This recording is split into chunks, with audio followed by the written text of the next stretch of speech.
এই মুহূর্তে বিশ্বের অন্যতম আলোচিত বিষয় ইউক্রেন রাশিয়ার যুদ্ধ।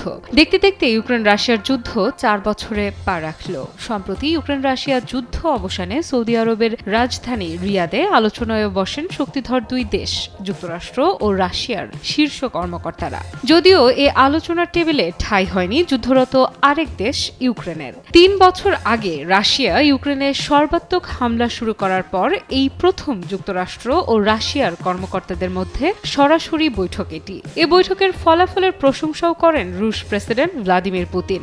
যুদ্ধের অবসানে ইউক্রেনকে আলোচনা থেকে বাদ দেয়া হবে না বলেও আশ্বস্ত করেন তিনি। রুশ প্রেসিডেন্ট বলেন, রাশিয়া ও যুক্তরাষ্ট্রের মাঝে আস্থা বাড়ানোই এই বৈঠকের মূল লক্ষ্য। দুই দেশের মধ্যে আস্থা বাড়ানো ছাড়া ইউক্রেনীয় সংকট সহ অনেক সমস্যার সমাধান করা অসম্ভব।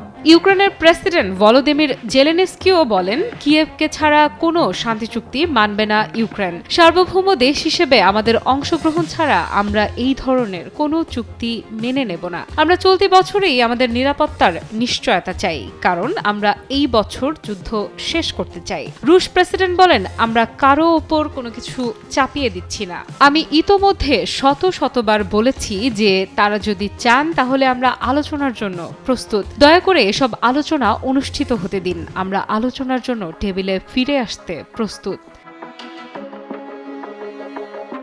সঠিক প্যাড আর সঠিক তথ্য দিয়ে এসব সামলে নিব এক হয়ে। Monalisa sanitary napkin. Russia, Ukraine কিংবা যুক্তরাষ্ট্র, প্রতিটি রাষ্ট্রই যখন আলোচনার টেবিলে সমাধান খুঁজছে, তখন তো ধরেই নেওয়া যায় বিশ্বজুড়ে ফিরছে শান্তি। আর যুদ্ধ নয় বা ধ্বংস নয়, এবারে শান্তি প্রতিষ্ঠার দিকেই মনোযোগী হবে মোড়ল রাষ্ট্রগুলো।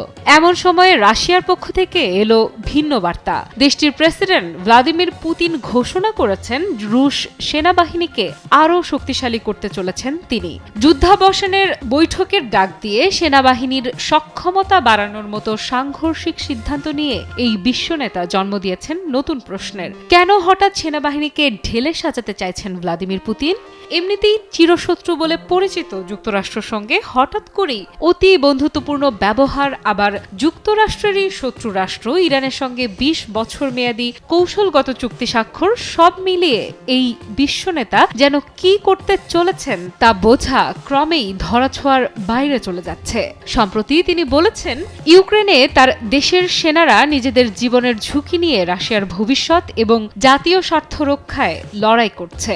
আজ তারা অসীম সাহসিকতার সঙ্গে মাতৃভূমি, জাতীয় স্বার্থ এবং রাশিয়ার ভবিষ্যৎ রক্ষায় লড়াই করছে। রাশিয়ার সশস্ত্র বাহিনীকে শক্তিশালী ও উন্নত করার কৌশল অপরিবর্তিত থাকবে। পুতিনের এই বক্তব্য এমন এক সময়ে এলো যখন যুক্তরাষ্ট্র ইঙ্গিত দিয়েছে যে এই সপ্তাহের মধ্যেই যুদ্ধ শেষ হতে চলেছে। এমন উত্তেজনার মাঝে পুতিনের এই ঘোষণায় নতুন সমীকরণের আভাস পাচ্ছে সমর বিশ্লেষকেরা। ইউক্রেন রাশিয়ার যুদ্ধকে কেন্দ্র করে রাশিয়া ও যুক্তরাষ্ট্রের গল্পের মোড় সম্ভবত অজানা দিকে এগোচ্ছে। আফরিদা ইফরাত, নিউজ 24।